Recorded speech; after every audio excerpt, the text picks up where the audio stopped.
దశరథ మహారాజు కైక కోరికలకు తల వంచి కూర్చున్నాడు. తెల్లవారింది. రాముణ్ణి పిలిపించాడు. రాముని అడుగులకు రాజమందిరం మౌనంగా దారిచ్చింది. కైక మందిరంలో చీకట్లో కూర్చున్న దశరథుణ్ణి చూసి రాముడు ఆగిపోయాడు. తండ్రి ఆజ్ఞను కైక తెలిపింది. పెద్ద విషయం కానట్టు అయోధ్యపై హక్కుని వదిలి అడవులకు పొమ్మంది. రామునికి ఆ మాటలు అర్థమయ్యాయి. దాని వెనకున్న భావము భయము రెండూ అర్థమయ్యాయి.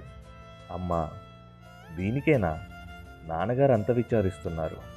ఇప్పుడే వెళ్ళిపోతాను. అమ్మ, భరతుడు ఎవడమ్మా? నాలో భాగం. రాజు నేనైతే ఏంటి, వాడైతే ఏంటి, అలాగే చేద్దాం.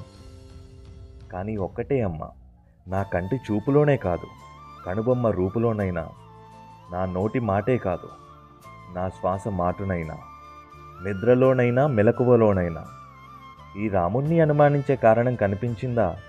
అమ్మ, రాముడికి రెండు మాటలు రావని నీకు తెలియదా? నిన్న రాత్రి రాజుని చేసిన ఆయన నా తండ్రే, ఈరోజు అడవులకు పొమ్మన్నా నా తండ్రే. మా అమ్మ కౌసల్య కంటే నువ్వే ప్రేమగా పెంచావే, ఈ రాముణ్ణి అనుమానించావా?